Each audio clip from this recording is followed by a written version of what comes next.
يا ربنا ربنا يا ربنا. Assalamualaikum warahmatullahi wabarakatuh.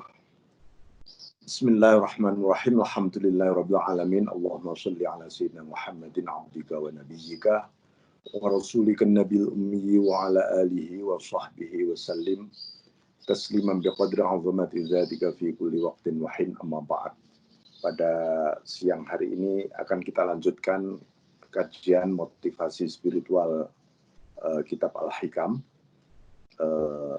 Ini bab mengenai bagaimana kita menyikapi takdir Allah Subhanahu wa taala dan agar kita tetap, maksudnya begini, bagaimana sih kita itu menyikapi dengan cerdas terhadap takdir Allah Subhanahu wa taala. Karena dalam takdir ini ada yang enak, ada yang tidak enak. Ada yang baik, ada yang buruk. Maka Ibnu Athaillah Sakandari menyebutkan sebagai berikut. Bismillahirrahmanirrahim. Ma taraka minal jahli syai'an man arada ayyahdusa fil waqti ghairu ma adharahu Allahu fi. Tak ada yang bisa meninggalkan satu bentuk kebodohan. Artinya ini orang menjadi sangat-sangat bodoh. Siapa? Man arada ayyahdusa fil waqti ghairu ma adharahu Allahu fi. Yaitu orang yang menghendaki, ya, takdir ini hubungannya dengan soal waktu. Pada saat ini, nah ini adalah takdir yang sedang berjalan kepada kita semuanya. Tetapi dia menghendaki yang bukan takdir Allah yang muncul. Mungkin kehendak dirinya, mungkin maunya, seleranya. Nah, ini namanya disebut tidak menghendaki apa yang dimunculkan oleh Allah Subhanahu wa taala kepada kita. Nah, jadi pertama kali begini. Allah itu takdirnya sempurna. Oleh karena itu tidak ada yang kurang, tidak ada yang cacat. Tidak ada yang kurang, tidak ada yang cacat. Nah, dari situ kita akan merespon dengan husnudzon dan syukur. Pasti juga dengan ridha terhadap takdir tadi. Nah, kenapa beliau menyebutkan satu bentuk kebodohan? Karena dia mencoba, manusia ini mencoba menandingi pilihan terbaik dari dirinya, bukan dari Allah. Padahal Allah itu ya maha sempurna, maka pilihannya pasti bagus. Kalau itu tidak nyaman, tidak enak, ya itu cara Allah sebenarnya yang sedang menyayangi kita. Bukan cara Allah menyiksa kita. Nah, makanya misalnya dalam kondisi pandemi atau dalam kondisi situasi yang kita alami saat ini, Allah Subhanahu wa taala mengingatkan, misalnya dalam satu ayat di surat Yunus, A'udzubillahi minasyaitonir rajim, walau syaa rabbuka la amana man fil ardi kulluhum jami'a. Kalau Allah menghendaki seluruh orang yang ada di muka bumi ini beriman. Ya, beriman. Semuanya. Tetapi kok Allah tidak menghendaki. Atau tiba-tiba tidak ada bencana sama sekali. Selesai semuanya. Dalam sekejap, apakah mampu Allah? Bisa. Kalau Allah menghendaki. Nah, tetapi kehendak Allah memang tidak di sana. Ini juga caranya agar kita menghadap kepada Allah di dalam sebuah posisi untuk bersabar, untuk ridha, untuk taslim, bertawakul misalnya. Jangan sampai ketika kita menghadap Allah hanya dalam kondisi yang nyaman, sehat, enak, tidak. dalam kondisi tidak enak pun kita harus tetap menghadap kepada Allah. Nah, dari sinilah banyak orang itu menginginkan ditakdirkan yang lain. Ya, kenapa sih Tuhan takdirnya kok begini dan begitu? Nah, ini umumnya manusia, tetapi itu bentuk satu kebodohan sebenarnya.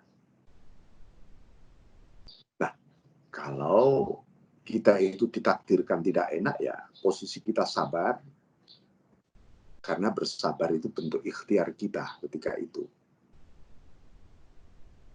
Dicarikan solusi, tapi tetap dengan cara yang sabar dan ridho. Apakah itu berarti kita menyerah? Tidak. Kita sedang berusaha, berikhtiar dari satu takdir ke takdir yang lain, karena ikhtiar kita hakikatnya takdir juga. Takdir juga. Jadi cara kita memahami bagaimana. Manusia itu sudah ditulis takdirnya oleh Allah SWT. Ini di surga, ini di neraka. Nah, kalau sudah ditulis demikian, untuk apa kita beribadah, berikhtiar?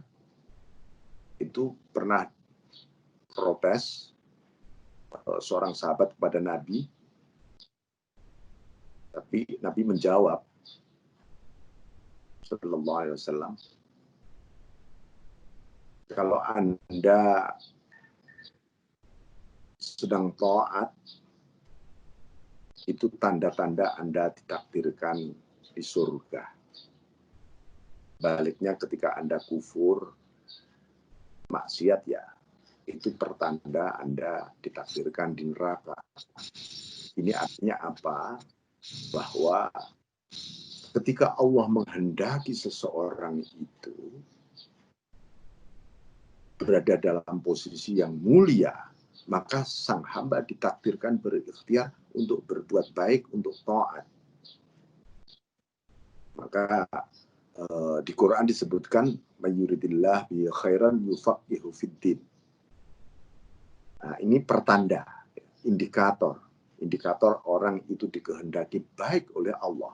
Dia difahamkan agama. Kenapa?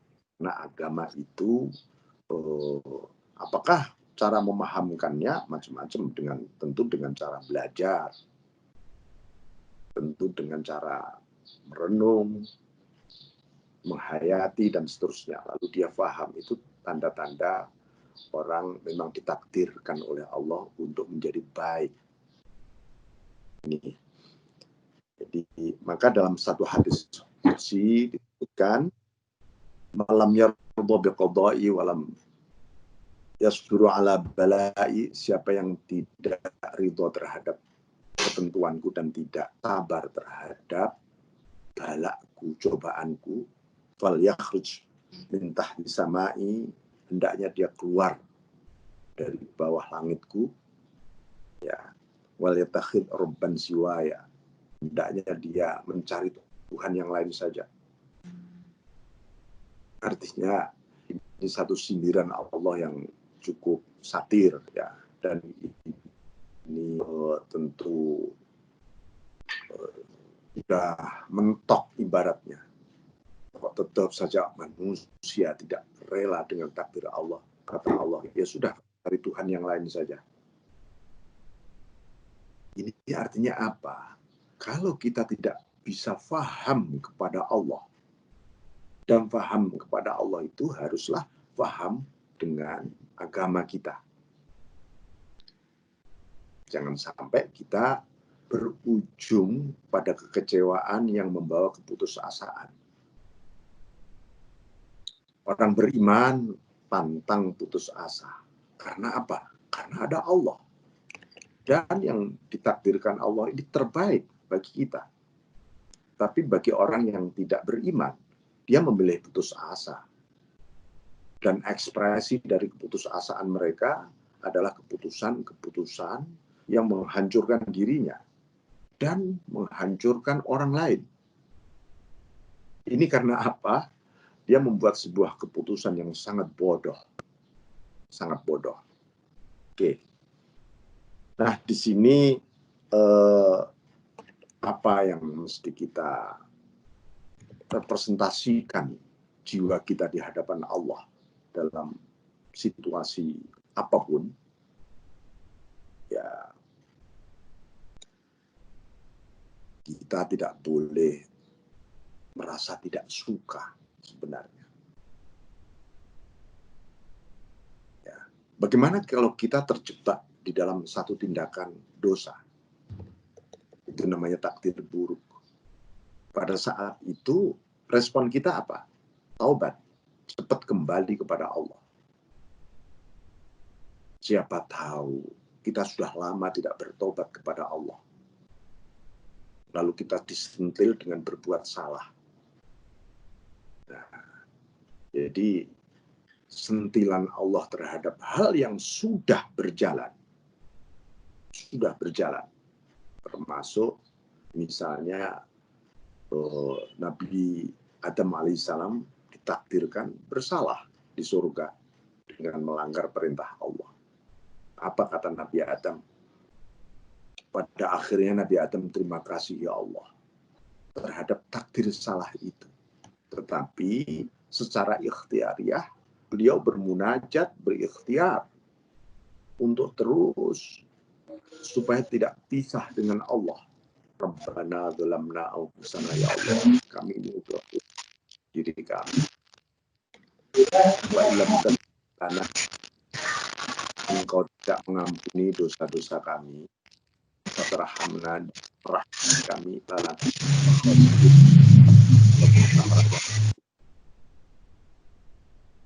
Oke, jadi itu. Jadi kita jangan sampai merasakan satu bentuk tidak suka. Maka suatu saat Syekh Abdul Abbas Al-Mursi berjalan di tengah padang pasir bersama gurunya Syekh Abdul Hasan Asy-Syadzili. Dalam perjalanan yang panjang menembus padang pasir, tiba-tiba dalam benaknya mengatakan, ini perjalanan kapan nyampainya ya? Sekedar mengeluh dalam hati. Oleh gurunya kemudian ditegur, ya Ahmad, Adam alaihissalam diturunkan ke dunia bukan untuk dihina, tetapi untuk dinaikkan derajatnya. Nah, ini saya kutip berkali-kali kisah ini. Karena apa? Karena ketika di surga, beliau belum menjadi khalifatullah fil ard, belum menjadi nabi, belum menjadi rasul. Justru itu naik derajatnya menjadi nabi, rasul, khalifatullah fil ard, itu adalah di bumi, ketika di dunia ini. Dan itu pasca dosa. Maka kalau kita mengingat begitu, ya mungkin saat ini barangkali Anda lagi tidak nyaman dengan situasi dan kondisi. Maka respon kita harus mengembalikan itu semua kepada Allah dengan pujian, syukur, ridha, ya, sabar. Dan itu makom yang begitu agung. Ar-ridha jannatud dunya wa mustarahul abidin. Ridha itu adalah surganya dunia, surga di dunia. Ya. Wa mustarahul abidin, dan tempat santainya ahli ibadah. Hamba-hamba Allah. Kalau kepingin nyaman, santai di dunia, ridha. Bukan fasilitas, bukan ini dan itu. Ridha. Ini kunci yang pertama kali. Nah, ini kita lanjutkan bagaimana seseorang karena dia tidak menginginkan situasi positioning yang kurang nyaman dari takdir Allah, biasanya akan muncul ini kebodohan berikutnya sebenarnya, ihalatukal amal ala wujudil faragh min ru'unatin nafs. Upayamu, kehendakmu untuk melakukan satu amaliyah ala wujudil faragh, tetapi karena harus menunggu selesainya perkara, selesainya masalah, selesainya urusan.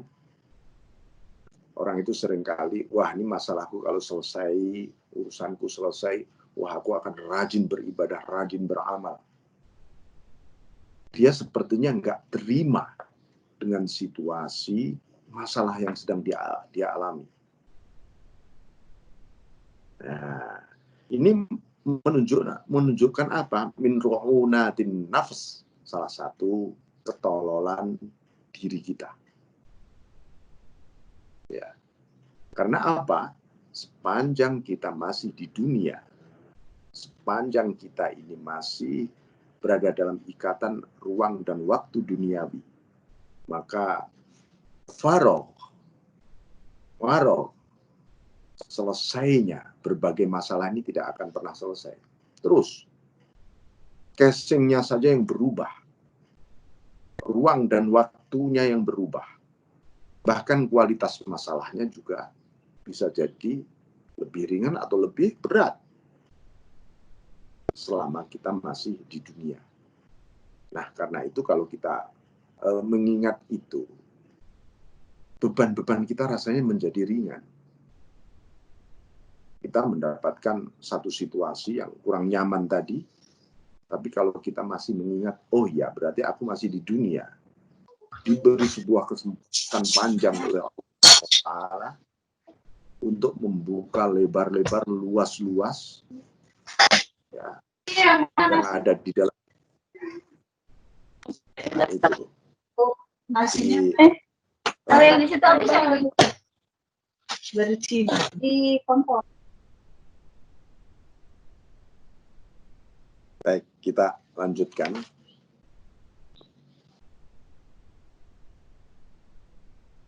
Manusia memang harus punya keberanian di sini. Keberanian memisahkan. Di dalam aspek-aspek yang sifatnya lahiriah, kita lihat berbagai persoalan hidup, problema, dan seterusnya. Yang kita dengar, yang kita lihat, yang kita resapi di dalam alam pikiran, wah itu bergolak. Tetapi hati kita harus senantiasa terus-menerus connecting dengan Allah Subhanahu wa Ta'ala. Karena jangan sampai sebuah situasi ini kita timbang. Ini situasi kan masih di dunia, belum di akhirat. Ya, apakah misalnya Anda merasa bahwa situasi di akhirat nanti itu nggak ada masalah? Belum di akhirat, ini masalah di kuburan. Anda sendiri nggak ada masalah. Di dunia ini masih kecil, ringan. Ya. Nah, dari situlah kita lalu belajar membebaskan diri dari beban-beban ini secara psikologis agar hubungan kita dengan Allah justru semakin kuat. Karena seringkali Allah itu memberi persoalan kepada kita supaya kita lari kepada Allah. Karena ketika manusia tidak diberi masalah, suasananya enjoy, santai, nyaman, dia lupa dengan Allah. Nah ini menggambarkan apa situasi yang kita alami saat ini. Memang ini juga kehendak Allah. Bahwa ada sejumlah instrumen yang bergerak. Itu bukannya Allah Subhanahu wa Ta'ala kemudian minta bantuan manusia supaya membuat cobaan, enggak. Tidak. Allah tidak pernah dibantu, ya, tidak memiliki staf-staf dan seterusnya. Maka warabbuka yakhluqu ma yasha' wa yakhtar ma kana lahumul khiyarah. Allah itu mencipta apa yang dikehendaki. Mencipta apa saja. Dan ketika Allah Maha Mencipta, Khalik.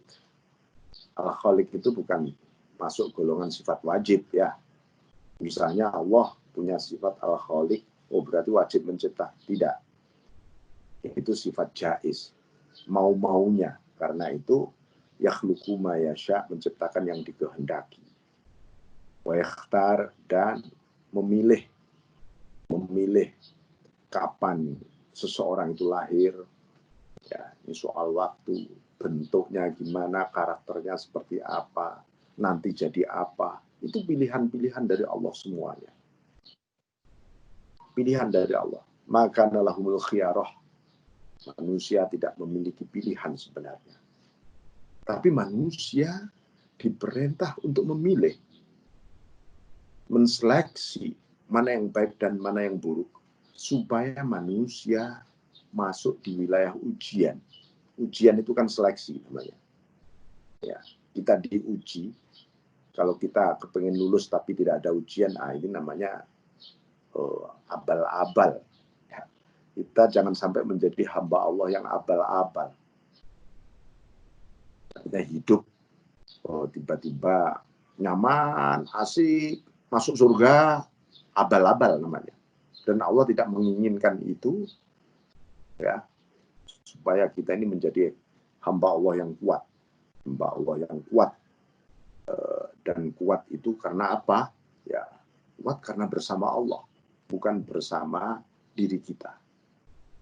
Manusia itu tidak akan mampu menghadapi cobaan dari Allah kalau tidak ditolong oleh Allah. Ya.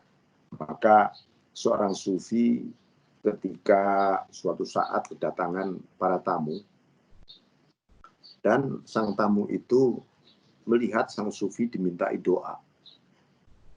Guru, tolong doakan, anak saya sedang sakit, katanya.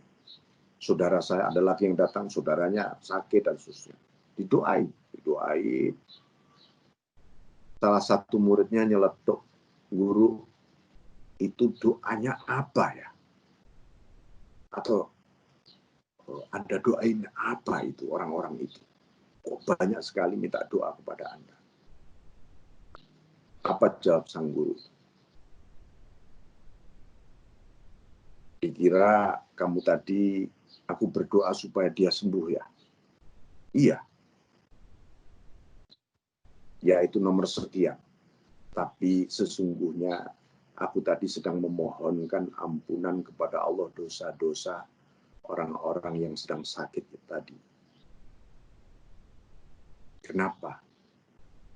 Karena orang sedang sakit ketika kita mohonkan ampunan kepada Allah dosa-dosanya. Dia lebih banyak sembuh, dan setelah sembuh, dia tidak lagi maksiat kepada Allah. Tetapi kalau saya doakan sembuh, disembuhkan oleh Allah, tetapi sembuh, sehat, tambah jauh dari Allah, tambah ingkar kepada Allah, tambah maksiat kepada Allah, gimana? Kata sang guru tadi. Nah, inilah gambaran-gambaran betapa perubahan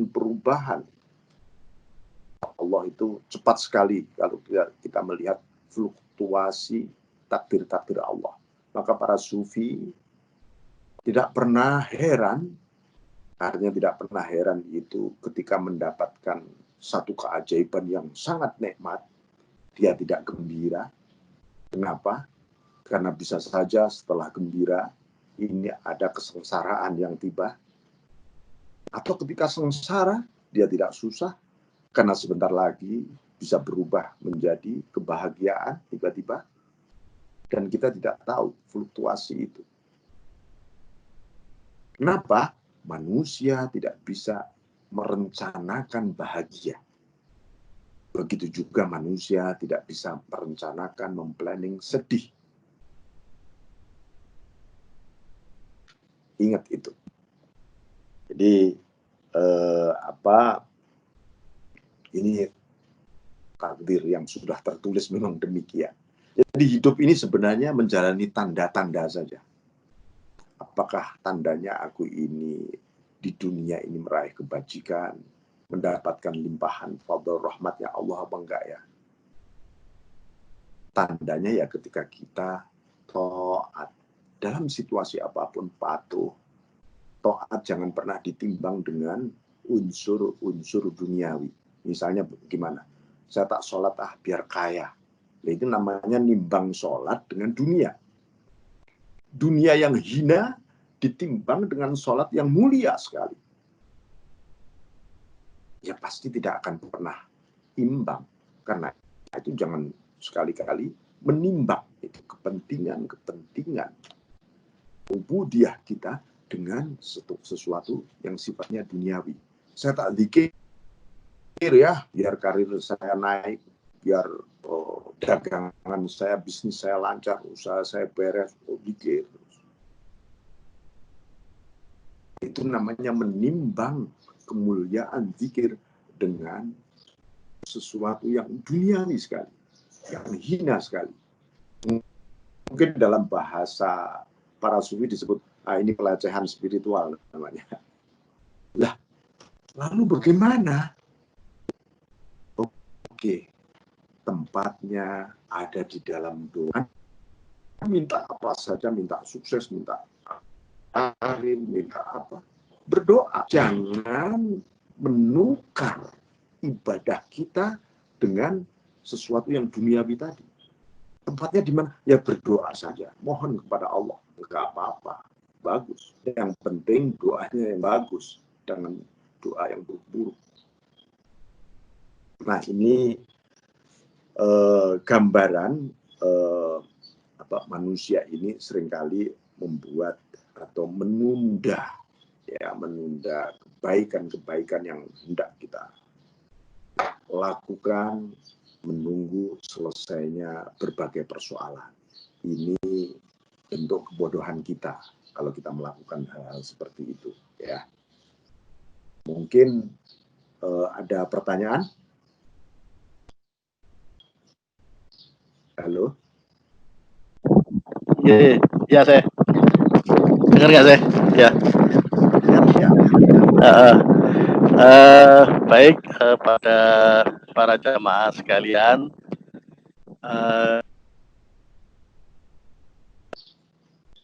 ya berdiskusi dengan guru kita Syekh Lukman Hakim, baik yang terkait materi kajian siang hari ini atau materi lain, kami persilahkan.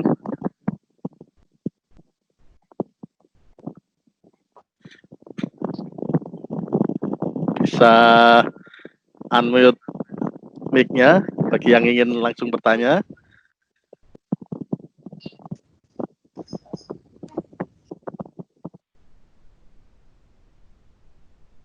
Mau Mas Warno izin tanya.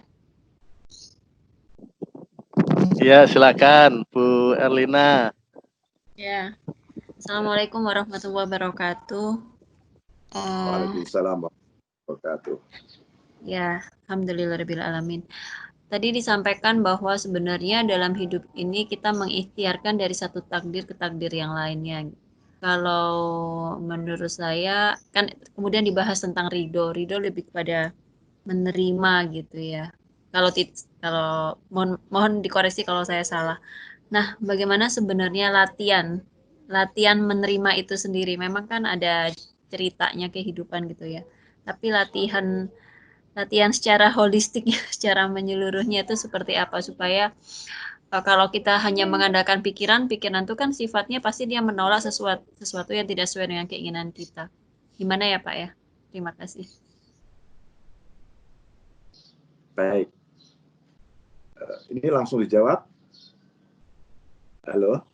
Iya, Syekh, monggo langsung jawab mawon.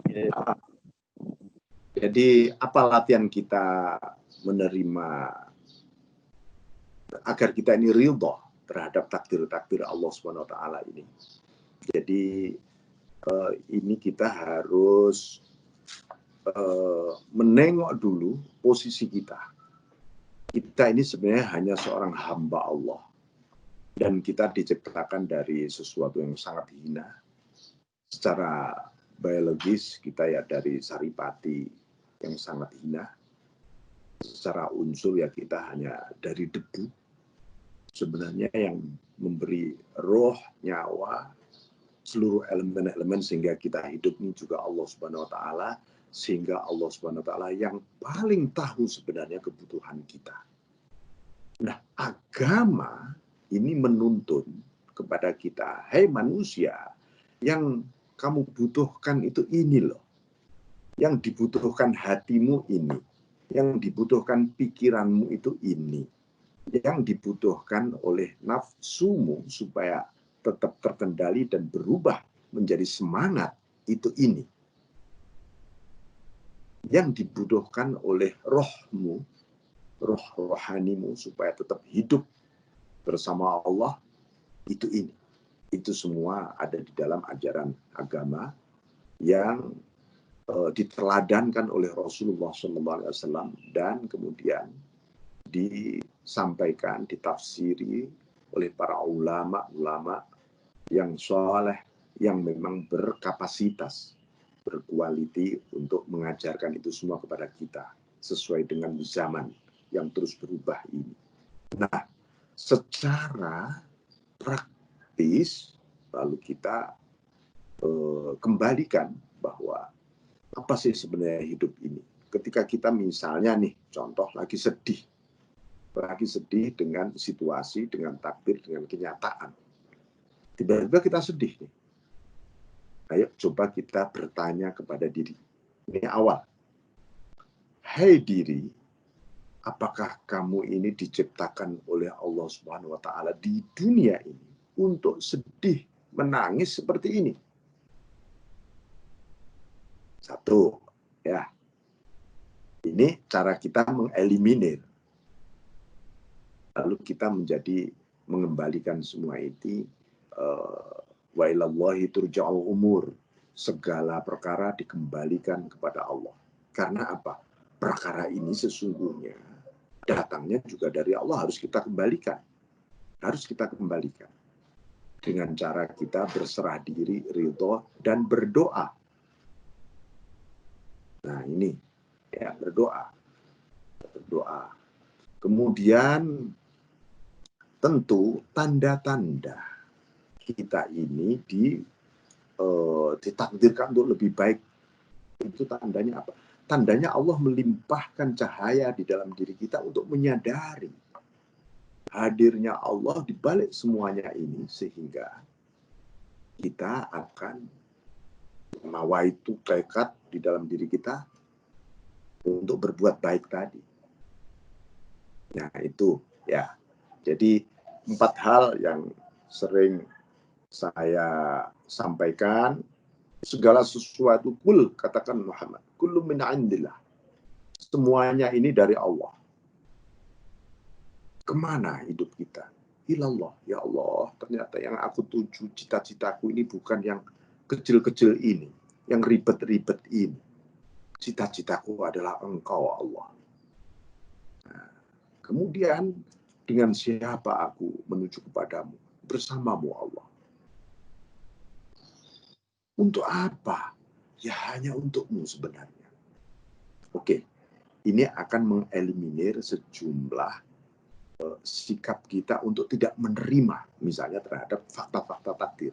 Coba 4 hal tadi diingat. Oke, Ibu.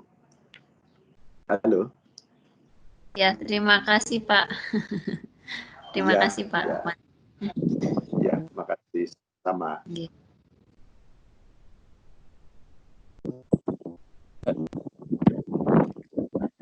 Ya, berikutnya penanya berikutnya kami persilakan pada para jamaah kajian Majelis Telkomsel Taqwa pada siang hari ini. Kajian tasawuf, kajian sistematis Al-Hikam. Monggo dipersilakan untuk unmute, langsung mau.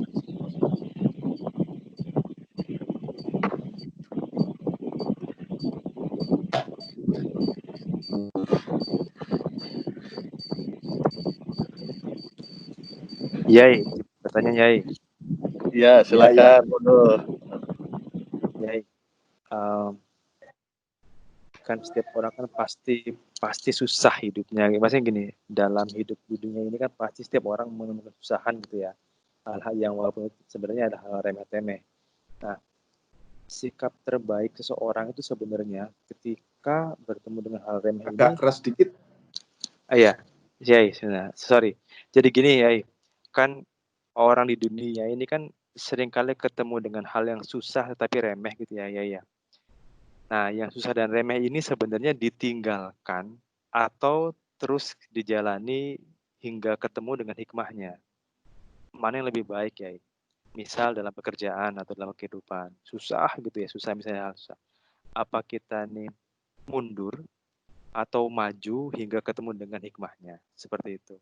Dan kalau kita maju, ada batasnya nggak ya? Sampai sejauh mana kita nih masih bisa dalam koridor bahwa kita ini memang sedang mencari spiritualitas dari pekerjaan atau dari kehidupan yang kita jalani. Seperti itu ya.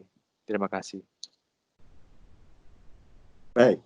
Jadi apakah yang dimaksud dengan ridho? Nah, ini. Ridho itu pertama ya kita ridho terhadap kehendak Allah. Dan ridho terhadap hal-hal yang diridhoi oleh Allah. Kita kira pekerjaan kita ini nanti dalam limpahan ridho atau tidak. Nah, itu. Nah, ini. Jadi, oke, ini lebih diridhoi, lebih bagus, lebih bermanfaat dunia akhirat, nggak apa-apa. Kita pindah ini. Karena itu yang lebih banyak terbuka pintu-pintu ridhonya Allah SWT. Standar kita di sana. Ya, itu artinya yang kita sebut dengan kita beralih dari satu takdir ke takdir yang lebih bagus lagi. Semacam itu. Nah, bukan kita tidak. Artinya fakta yang hari ini kita terima ya itu oke. Tetapi kita memiliki kehendak, keinginan, itu diperintah oleh Allah, keinginan lebih bagus. Merubah diri kita misalnya, itu kan keinginan lebih bagus. Karena ketika kita menyiapkan diri kita dengan perubahan dari dalam diri kita, itu artinya kita sedang menyiapkan wadah bagi takdir. Menyiapkan wadah, tergantung wadah kita ibarat wadah kita ini kecil apa besar, bersih apa enggak, dan seterusnya. Ya. Itu aja sederhana sebenarnya.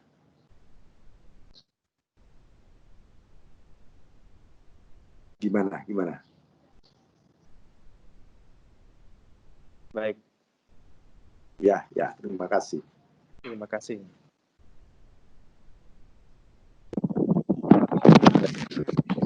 Baik, masih ada waktu.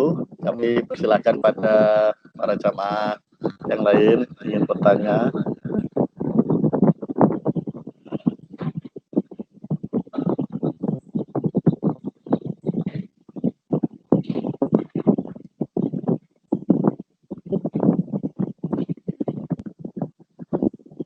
Pak Habib biasanya suka bertanya, atau Pak Ewo?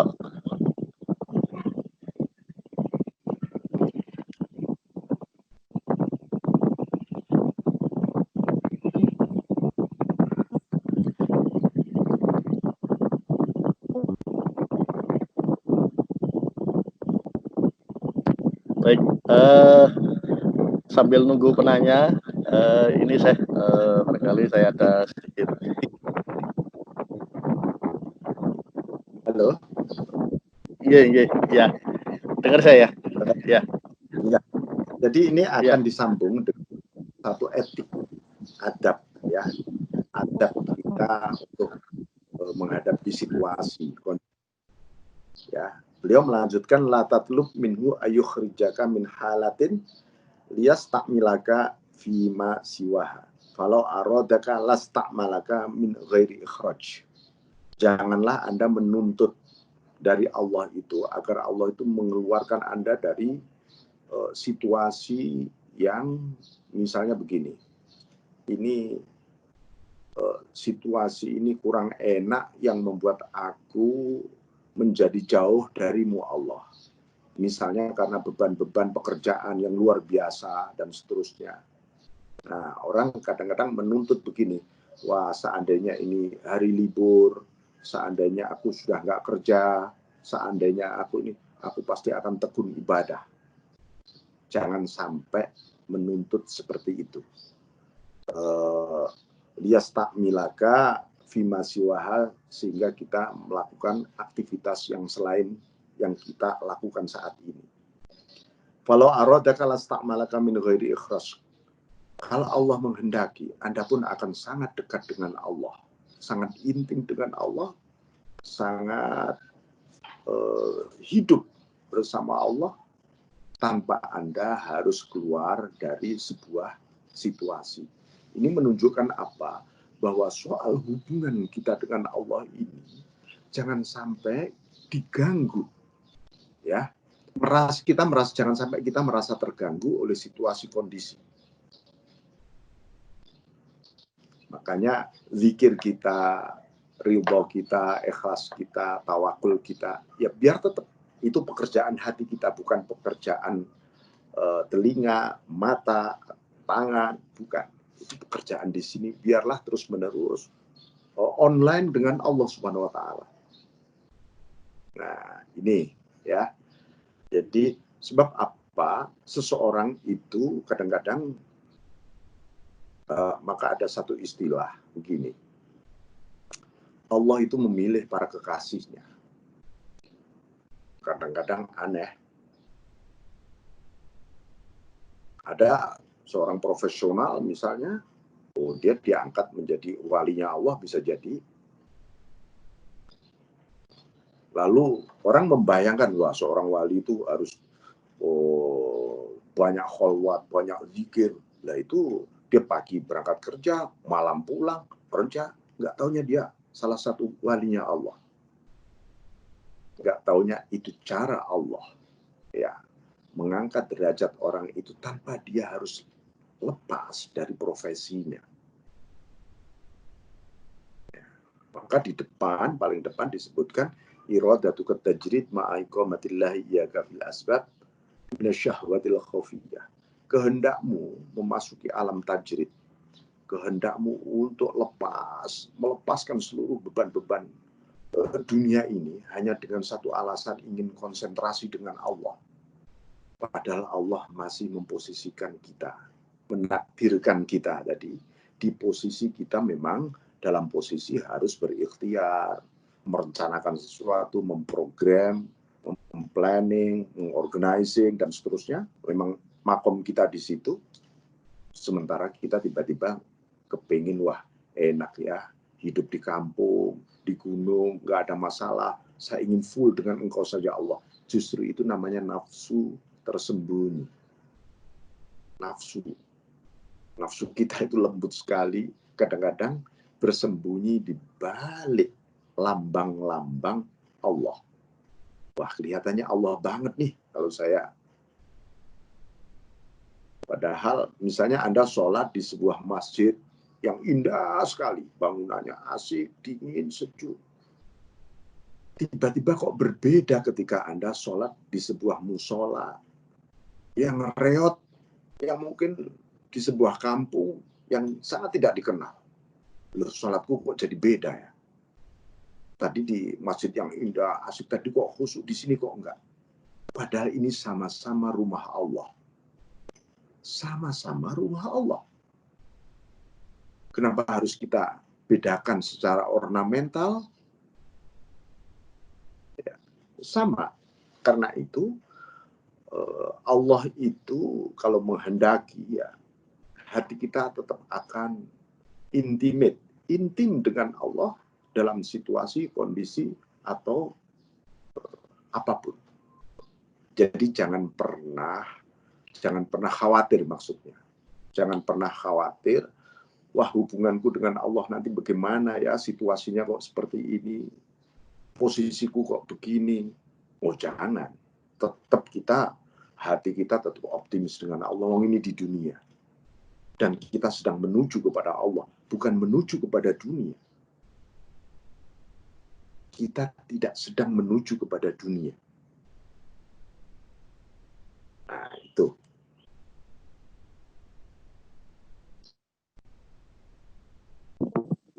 Assalamualaikum warahmatullahi wabarakatuh, Pak Kiai. Salam. Mau bertanya terkait dengan tadi situasi tajrid tadi, Pak Kiai, yang kelihatannya itu dekat dengan Allah gitu ya, yang menimbulkan ketentangan, ketentraman dibanding dengan yang satunya, kalau nggak salah Ustadz kami mengajarin alam asbab ya, kalau nggak salah ya, yang tadi yang harus bekerja, harus nyari uang, harus pulang malam gitu. Nah, terkait dengan ketentraman nih Pak Kiai, di Al-Quran itu kan ada frase wala khaufun alaihim walahum yahzanun. Itu apakah bisa dicapai di dua tadi, kondisi tadi, yang baik yang tajrid maupun yang asbab? Demikian pertanyaan Pak Kiai. Assalamualaikum warahmatullahi wabarakatuh. Waalaikumsalam warahmatullahi wabarakatuh. Jadi di Al-Quran itu tidak ada satu perintah, satupun ayat tidak ada satu perintah. Hai manusia misalnya, hai orang beriman, carilah ketentraman. Tidak ada. Ya. Yang ada, mohonlah diberi kebajikan di dunia ini dan kebajikan di akhirat. Mohon dilindungi dari neraka, misalnya siksa neraka. Satu lagi ada, berzikirlah kamu, bukan berzikirlah kamu, maksudnya ala inna auliya Allah la khaufun alaihim wa lahum yahzanun. Ingatlah bahwa kekasih Allah itu, wali-wali Allah itu tidak ada rasa takut dan rasa gelisah. Di sana tidak disebutkan wali-wali Allah itu tentram terus, enggak. Tapi dia sudah melampaui pasca takut dan pasca gelisah. Sudah begitu. Karena apa? Yang ada hanya cinta. Cinta itu mengeliminir seluruh kegelisahan, kegalauan, ketakutan, dan macam-macam. Nah, ini pertanyaan besar. Apakah dalam hidup kita ini kita memang sudah menjaga cinta kita kepada Allah, atau cinta kita timbang dengan beberapa reward gitu, ganti rugi dari Allah misalnya. Nah, ini berarti kita mesti menjadi hamba yang sangat cemen, ya, transaksional sekali hidup kita. Nah, karena itu tentram itu akibat dan tidak bisa kita cari, karena itu given, anugerah. Kadang-kadang dalam situasi nggak ada masalah, seseorang bisa galau, nggak tahu, tiba-tiba hatiku gelisah ya, nggak enak ya. Ada lagi orang itu diberi masalah, tiba-tiba bahagia. Jadi bukan soal bahagia dan tidak bahagia, susah dan suka, bukan itu. Tetapi kita ini sedang berjalan. Di dalam perjalanan ini kadang-kadang kita menemukan pemandangan yang indah, kadang-kadang pemandangan yang gersang, dan kadang-kadang pemandangan yang membahayakan. Tapi kita tetap harus berjalan menuju satu tujuan. Jangan sampai kita berhenti oleh pesona keindahan. Jangan juga berhenti oleh derita-derita di dalam perjalanan. Tapi kita harus tetap berjalan. Karena Allah juga sudah membekali seluruh perjalanan kita. Nah, ini. Maka ketika kita itu seringkali tergoda, ini yang tergoda nafsu kita yang tersembunyi tadi. Tergoda oleh sebuah situasi. Wah, kalau misalnya alangkah asiknya ya beribadah seandainya kamarku ada AC-nya. Gitu ya. Itu gara-gara apa? Gara-gara ibadah mencari asik. Padahal tujuan ibadah itu bukan asik. Ibadah hati kita. Hati kita harus connecting dengan Allah terus-menerus. Jadi ketika kita ada di alam asbab, ya harus ridho dan sabar. Justru itulah sesungguhnya alam tajrid yang sesungguhnya. Kita diposisikan di mana saja ridho dan sabar. Itu menumbuhkan suasana tajrid malah. Suasana menyendiri dengan Allah. Maka ini yang disebut dengan sunyi dalam ramai, ramai dalam sunyi. Sunyi hatiku, di situ kita hanya aku dan engkau saja Allah. Alam pikiran dan fisikku ramai dengan persoalan hidup ini, ya biar saja. Itu masih di dunia. Tapi hatiku harus tetap sunyi dengan engkau Allah. Atau sunyi dalam ramai. Ketika kita sendiri tidak ada apa-apa, diem, nggak ada masalah, nggak ada masalah. Hati kita harus tetap ramai dengan renungan-renungan zikrullah hati kita ini. Nah itu. Baik, saya kira demikian ya hal-hal yang berkaitan dengan soal sikap kita terhadap takdir Allah. Yang terpenting bahwa Allah itu memberi kita ikhtiar. Ikhtiar itu juga pemberian dari Allah sebenarnya. Memberikan kepada kita untuk apa ya? Untuk diri. Kenapa kita diberi ikhtiar? Satu, supaya kita mengingat bahwa diri kita ini nggak berdaya. Kalau orang berdaya nggak perlu ikhtiar. Allah mengingatkan kita, hai manusia, kamu ini saya beri ikhtiar supaya kamu mengakui bahwa dirimu tak berdaya. Kita makan harus masak ikhtiar, harus nanam padi ikhtiar, ini ikhtiar. Supaya oh ya aku ini sebenarnya nggak berdaya. Yang kedua, bahwa ikhtiar adalah tanda-tanda takdir. Ikhtiar itu sudah tanda-tanda takdir. Ini dicatat. Ya. Kira-kira takdirku bagus apa enggak ya? Ya, tanda-tandanya ada di ikhtiar itu tadi. Menjalankan ikhtiar harus penuh dengan kepasrahan. Sebelum kita berikhtiar, harus sudah tawakal. Jangan seperti kebanyakan orang, saya tak ikhtiar, kalau sudah gagal baru tawakal. Jangan. Di Quran itu, tawakal itu mendahului ikhtiar. Fa'idha azamta fatawakkal ala Allah. Anda masih punya ide, tekad saja harus sudah tawakal pada Allah. Tawakal di sini. Ikhtiar di sini.